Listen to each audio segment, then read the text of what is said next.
Go. Hey everyone, I'm Adam. And I'm Zane. And this is A to Z, where we cover any topic from A to Z. I hope you're able to catch our last cast where we discussed how to select a deck. A link is below the stream for a summary of last week written by Adam. He's Adam. Please wave, Adam. Thank you. Sure, I'll wait, no problem. Last week there was just a video version, but starting this week there will be both video and audio podcast available to consume our content. Yes, consume. You're not viewing or listening. You are consuming our content, breathing it in, That's enough, boy. absorbing it. That's enough, I'm buddy. sorry. The video is going to be available on YouTube, and the audio is going to be available on SoundCloud, and links for both those will be on Twitter and also on teamnfgbot.com. All right, so this week we're going to be discussing MTGO Leagues. As many of you know, these leagues were primarily formed to be able to play matches at your leisure, rather than committing hours upon hours to actually finish a set tournament. I had a problem. I had that problem a while ago where I would play and I just didn't have 3 or 4 hours to commit to to the match. So I wouldn't play, and I really wasn't gaining or losing any experience. It was just I was just on there basically to playtest. Um, Having the leagues is incredibly advantageous to grinders and casual players and even competitive players because they can actually like kind of test their deck against a wide range of the field. Mm-hmm. And we'll get into this in a minute here. Um, Depending on the league that you choose, you'll also be able to test that deck against um, many different tiered decks rather than just what you face in the tournament practice room or what you face in the two-man queues and things like that, which can get a little roguish at times.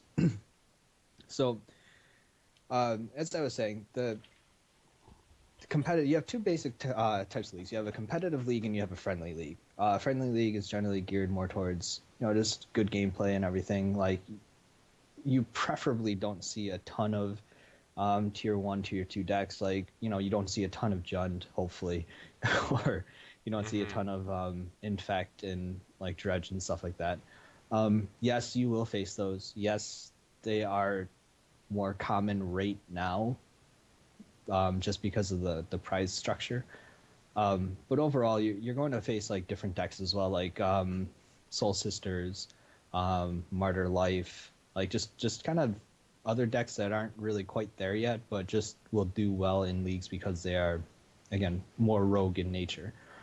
But Z, how do you choose specifically what league you want to join? Well, a big factor for me is how much money I have at the time. Because there's a different entry cost.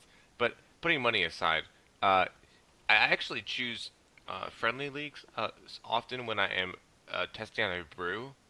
So, for instance, I this week, if you were following me, I had this brew that I was working on, and with that brew, I actually wanted to test in the friendly leagues and not in the competitive league. Not only because the payoff for losing was not as bad, or the sorry, not the payoff, but the punishment for losing was not as bad monetarily, but also it was a great way to experience different decks and go against these fringe decks that I might play during, let's say, a Mox or a PBTQ or something, so that I can get that fringe experience as well as the tier 1 experience that is also in there as well.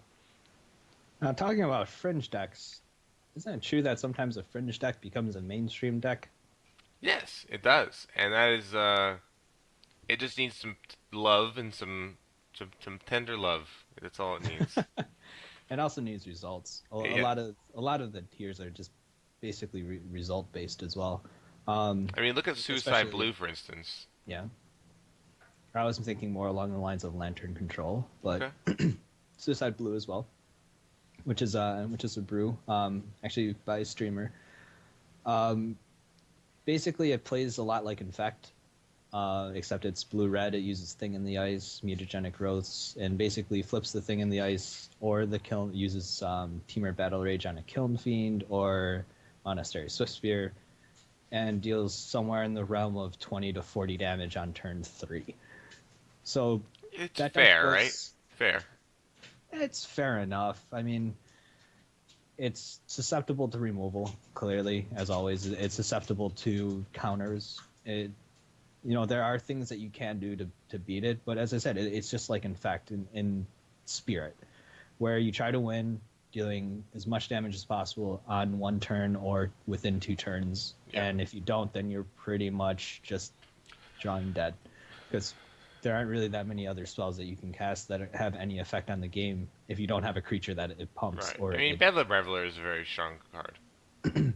Bedlam Reveler is the one leg up I think that Suicide Blue has on Infect, is just the card advantage that it generates Hmm. is, and the body that it has is just too big for, especially in the mirror match. I know that a lot of people thought that the mirror match would be like 50-50 depending on who goes off first, but I think blue is favored in that matchup about 60-40, Okay. because they can just bolt my creature And too. when you mean the mirror match, you mean Infect versus Blue. Yeah, sorry, in that matchup. It's okay. Yeah. Uh, you know what I meant. I'm just trying to specify. Oh, I know. You and your attention to detail and all. Yeah, that sort of thing. But I mean, but uh, but yeah, I mean, when you join the league, and when you actually play your matches, actually, that kind of affects the decks you see as well. Wouldn't you yes, agree? I definitely have seen that the different times of day affect the different types of deck. Um, and also your record factored in again? Because they keep going back and forth on this. Yeah, they go back and forth. Honestly, like, there's a league that I played, and I played against the same person 3 times, and it was against Ben Teldrazi, and I ended up going 1-2.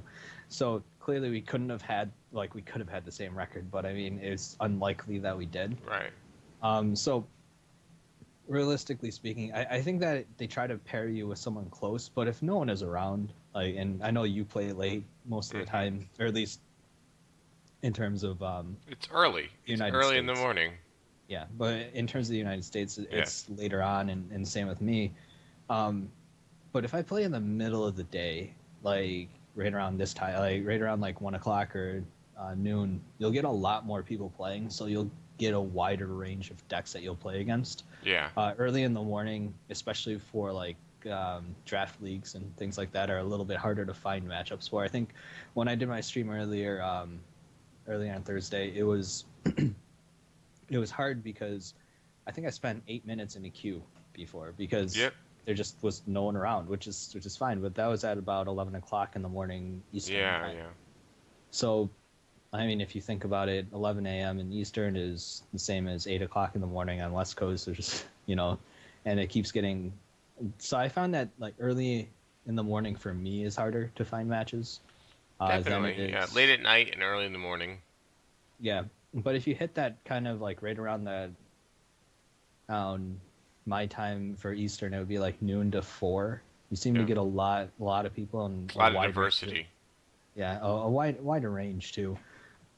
Like, I get sick of, there are times when I knew that there's a person on competitive league that played Burn when I was playing Infect, and I specifically would stop playing at a certain time in a certain time slot, so I wouldn't face them. So I had a better chance of playing against a different deck That's than interesting. I did against them. So tracking your games and things like that is also important if you really want to get into it like competitively, and you really want to get into it in the realm of trying to grind it out for money or for packs or whatever the case may be. Like, if you keep track of the time you play, the decks you've played against, you'll get a good sense of what you will be up against when you play in a specific time slot. Now, granted, it's not always going to be the case, but it does hold true fairly often. Like, I play against a lot more aggressive decks in the middle of the day than I do later on. Yeah. It's Yeah. at least for me. Like, and I've played in terms of the aggro. In terms of aggro decks, I play about 60 against about 60% aggro decks in the middle of the day.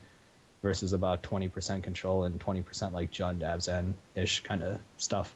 Okay. So I don't know if that's the same for you or not, I but mean, it is about the same. So the thing with Moto is that there is a very high aggressive tilt to the meta game.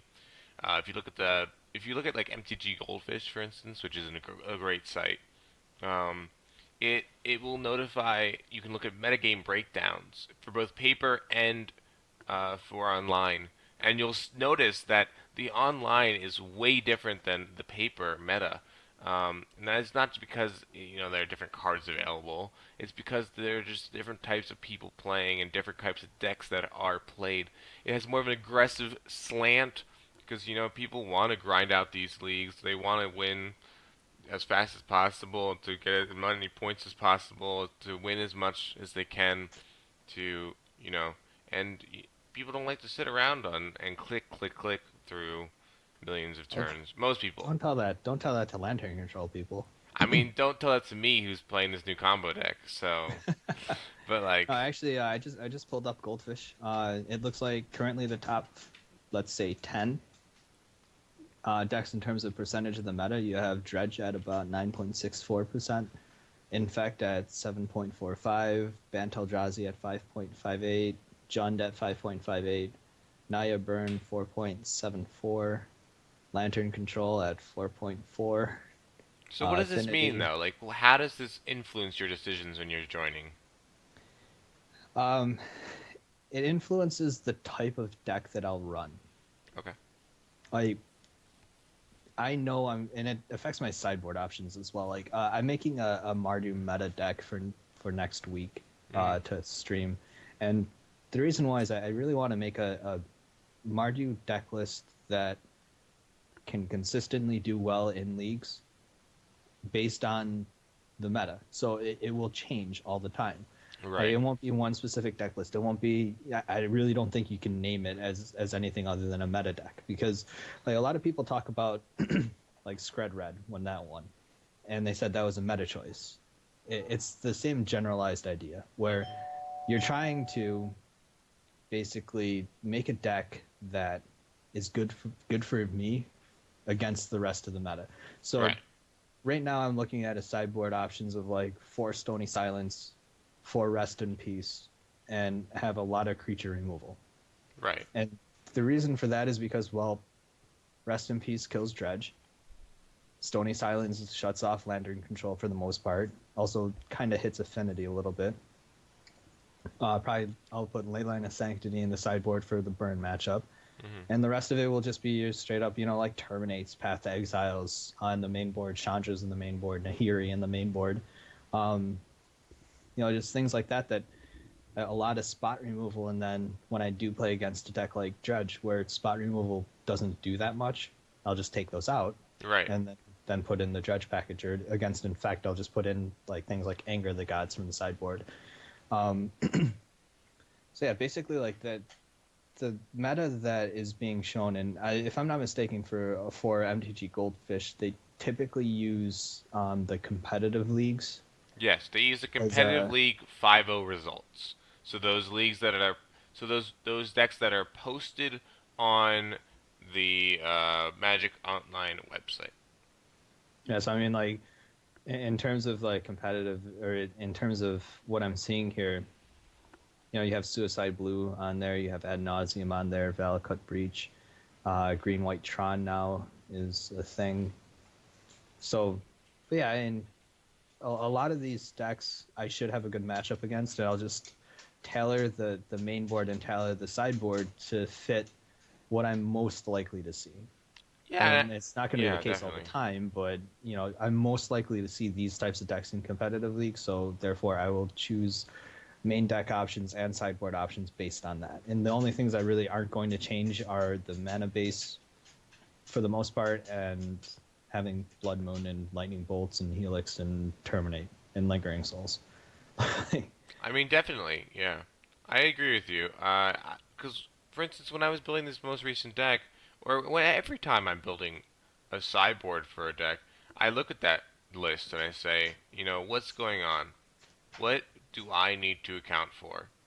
And so when you just account for those things, you're ready for those things. And you know, percentages are there for a reason. Those are real percentages that are real representations of what's actually going on online. Same Yeah, thing with paper. You can look up the paper metagame breakdown, and that bases off of large events that have happened recently, and it finishes in those. What has finished well in those.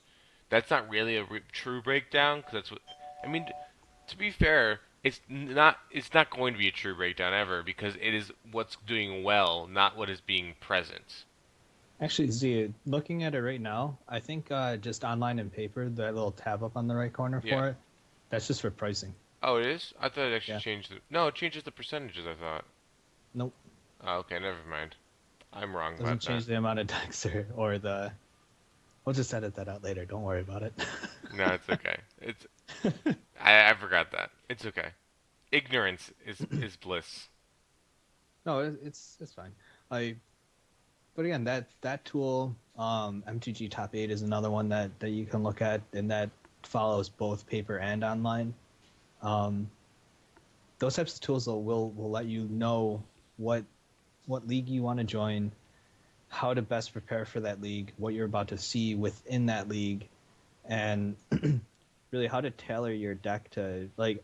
Personally speaking, I'm not going to be playing something like Red Green Tron. Hmm. I know Green White Tron is kind of up there right now and everything, but Red Green Tron just isn't that well positioned right now, Right. which is fine, and that's why it's kind of been played less. I Right. think that Green White Tron is being played more because it just won recently, so or at least at the time of this recording, it won recently.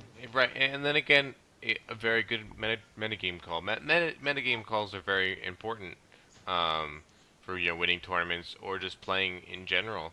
Like if, for instance, whenever I have someone, this goes back to last week with selecting a deck, but whenever I talk to someone about what deck do I build, it's what is your metagame, and it's building a deck that beats your metagame is important.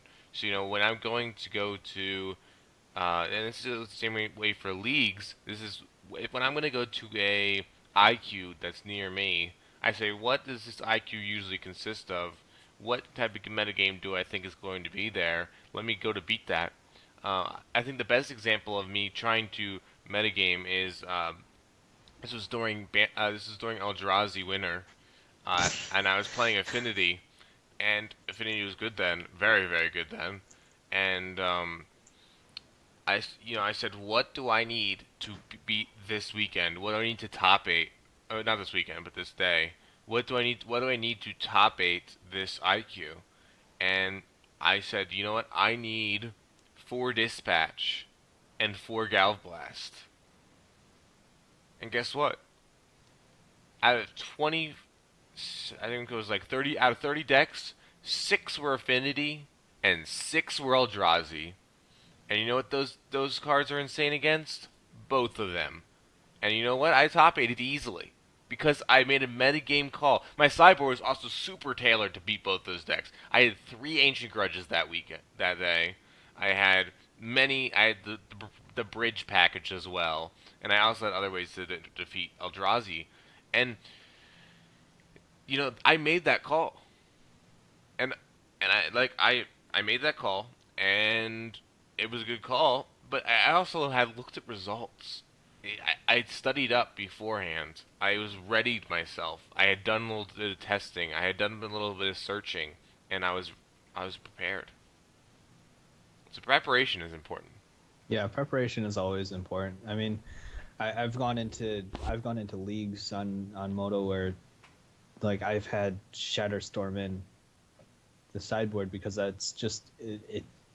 I thought that it would be good, but I mean, through 5 leagues, I faced one Affinity deck and one Lantern Control deck. I'm like, all right, well, I'll probably just take that out.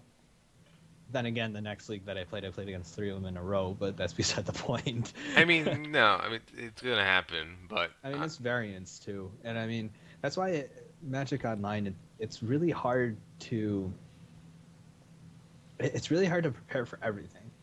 Yeah. It's not like how GP Dallas is known for having an aggressive metagame. It's not like the LGS at your store that has a specific sort of metagame. Right. Someone people ask me, they're like, oh, I want to play this. I'm like, what's and again going back to last week, um, like I wouldn't play Infect in a Jund burn metagame.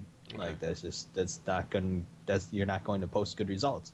But if you play an infect and if you play infect in a like a Tron and Tron and Delver, I guess we'll go with. Yeah, I get your Like point. it's the same type of thing where these leagues, they're so good because you face such a wide range of decks. They're also so frustrating because you face a wide range of I decks. mean, you can Like play against like three burn decks in one league, and then you can play next league. You can play against five different other decks. it is good. It's such an important resource, though. Personally speaking, just because you get to test against so much. Right. Yeah. I would never be able to test against as many decks as I do on Moto because I don't. Outside of the time commitment of it, just not many people around me personally have deck lists like Jund, deck Right. lists that cost seven Thousand. to like $700 to $1,500 to build.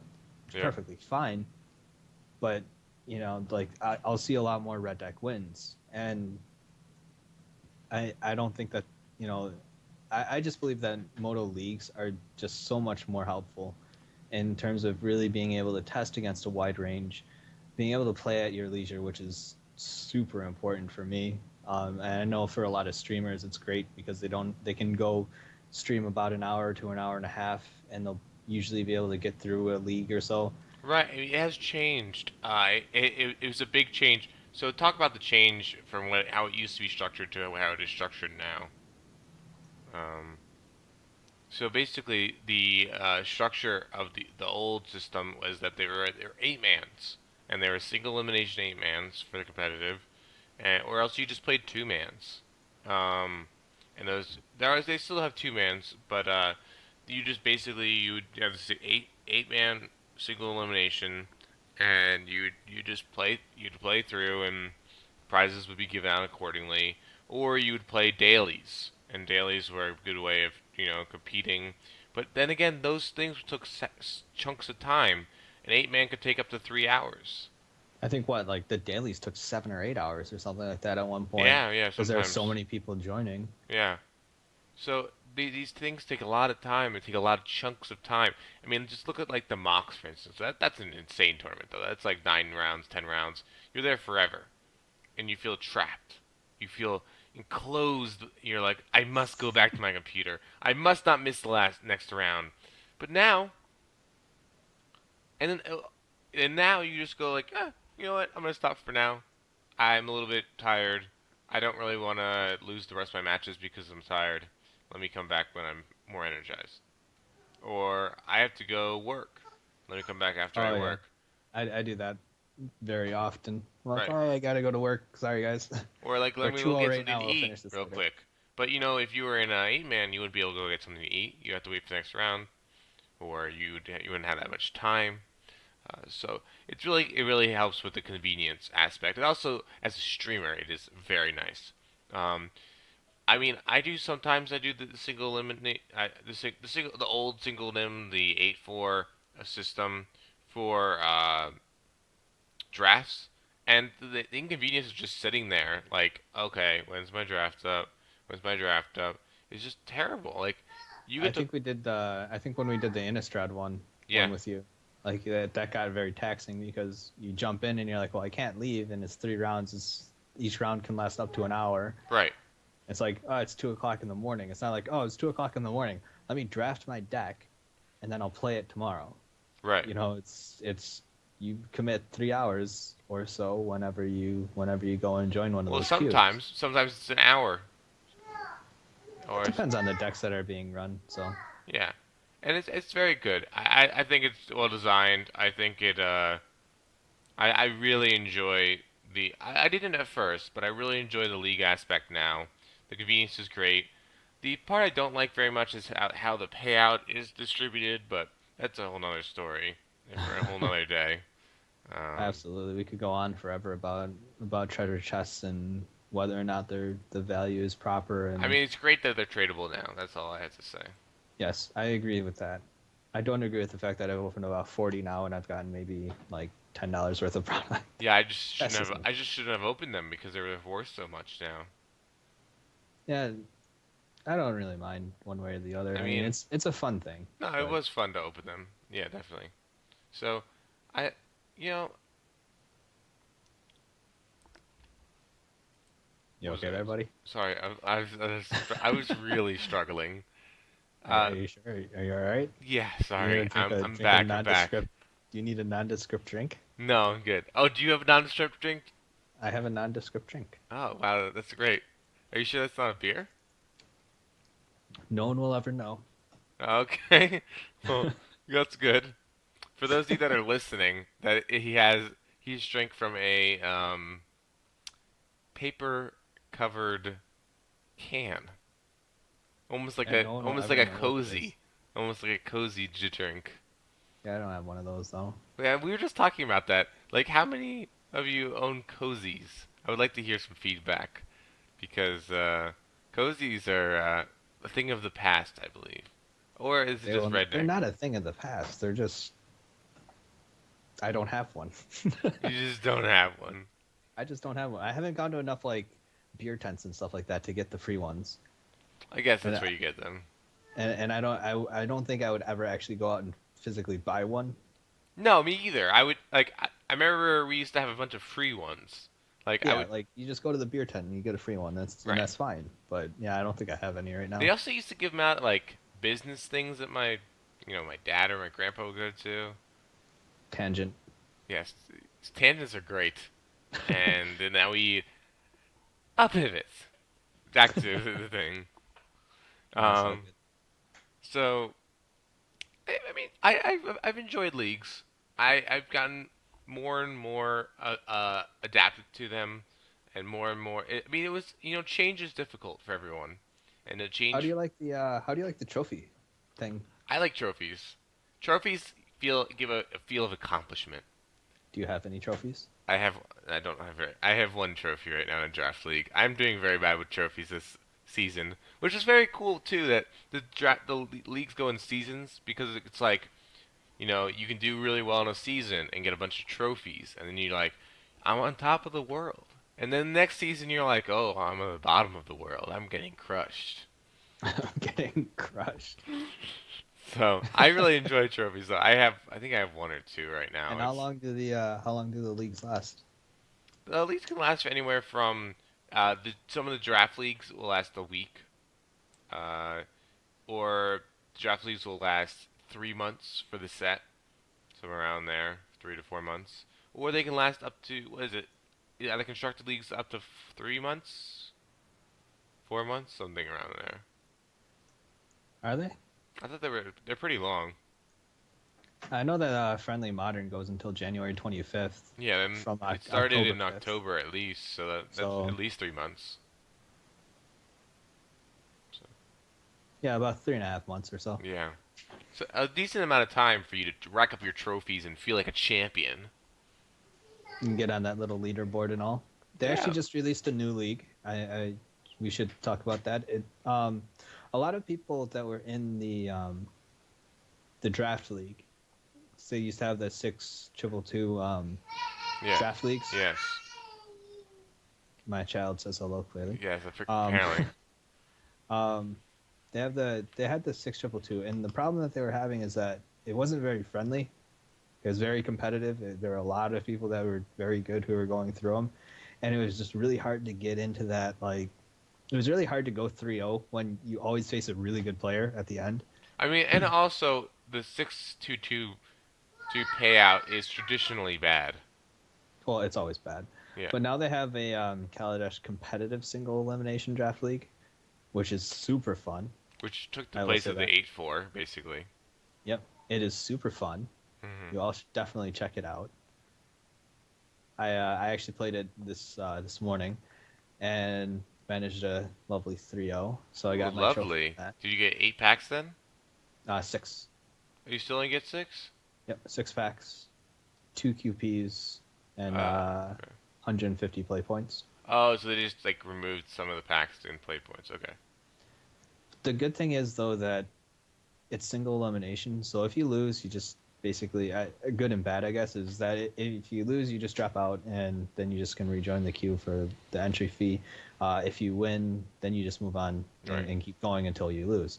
The good thing about this is that, at least in my mind, people who play friendly for friendly will still play just the friendly draft league, Right. but people who really want to go into that competitive edge for it will are more likely to go into this because they can do more drafts quicker. Also, yeah, it's also nice because you don't have to drop. Like, so I know a lot of like, I mean, either watching streamers doing it myself. You join a draft league, you go 0-1 and you drop because the prizes aren't really worth it for grinding out two more matches. Well, you don't want those 2 packs if you win both. Yes, yeah, yeah, exactly. For the, Like, the 2 hours of time. yeah, no, So, I get what you mean. So so basically, like they would just drop anyway, which would dilute the field a little bit. Um, and I just, it's really cool that they changed it over to a convenient 8-4 basically, because an 8-4 was just less convenient. So more people doing the 6-2-2 league, 6-2-2-2 league. yeah, that's why I say six triple two. All right. So it's just for me, it's I easier to also say. like how the cubes. It's I don't really like cubes as a leagues though, like because the cube is designed to only have one card to play against the entire time, and when you have a cube league, you can just play against this mirror deck, the actual mirror, have the exact. I don't. I'm not even sure what the Twisted Color Pie Cube Phantom Swift Draft League It's is. very strange. Apparently, it has a very like weird aspect to it. I have not played any myself. I look forward to playing some tomorrow. I think I'm going to be doing some. Um, Just hop on right now. yeah, or that. But I'll be doing some soon, and I don't know how I feel about it. It was user submitted. It's someone who won a contest, and they won a bunch Oh of no, packs and stuff. So it is apparently very wonky and very format breaking swingy. esque. It's very swingy. What? Format breaking esque. Sort of. I mean, it's still cubes, so it's still all one ofs, but they're very like very mediocre cards in them. There's like a lot of uncommons in it, and Anyway, it's not like a legacy cube or whatever cube. So I think that basically wraps up what we had to talk about today. I think so. I don't So know. Do you have anything to add? Any other wonky things that you want to say? no, no, no more wonky things. Just wonky things to play in the next few days. Yeah, we'll definitely be testing out that cube. Yeah, I don't definitely. know if you want to do that right now, or Yeah, we'll see. I Um, don't know if you have work. I know I have some relative form of work to do. we'll talk about it. Um, but basically, that wraps up for today. Just a reminder for next week, there is going to be no content because it is Thanksgiving. So eat I up. mean, we could, but I think our families would, not be very happy about that. Nah, So, I mean, or we could do it like a different day, but still, it's a busy time. We gotta eat. uh, yeah. But regardless, so no VOD next week, due to Thanksgiving, or no content next week. Um, But what's the following week? Following week we have a very very special guest in Melvin the Muppet. They are another streamer as well. If you have not checked out their stream, you definitely need to do it. That's Melvin the Muppet. He is a Awesome. Muppet. Awesome. Like actual Muppet on screen, which I still don't know how the logistics of that work, because I think that it would be very hard to try to play online and But be a no, but he's Muppet. a Muppet. No, I'm saying I feel that it would be very As a hard. Muppet, it's difficult to play online. I think it was said the one time that it's hard to play rock paper scissors because it always ends up playing paper paper paper. Yes, I guess. But uh, so yeah, I think that it would be slightly hard. So I don't know. We'll find that out, and we'll find out what his thoughts are on limited right now, especially with the draft leagues, draft tournaments, anything really that has to do with limited. If you do want to check out his stream, I'm pretty sure he streams on Mondays and Thursdays, Hmm. around 10 o'clock Eastern time at night. Uh, Make sure to tune in also on Thursday for Tiny Hat Thursday, because Tiny Hat Thursday beats all other Thursday things that you might do. Including, but not limited to, listening to our lovely voices. No, that's before the stream. Oh, true, true, true. I'm saying at 10 p.m. on Eastern time on Thursday. There's nothing better that you can be doing than watching Tiny Okay, Hat okay, Thursday. okay, okay. You beat me. You beat me this time. You got me good. All right, guys. Thanks for tuning in today, and also remember to follow us on Twitch and on Twitter. Hmm. Um, They're above our Twitter stuff, heads. yeah, all that stuff is right up there. Uh, as well as make sure to follow our affiliated groups as well in the Rogues Gallery and Team NFG, so you can follow both of those. All right. Other than that, have a great rest of the day, and hopefully you'll tune in next week. Or sorry, 2 weeks from now. Yes. All right. Thanks, guys.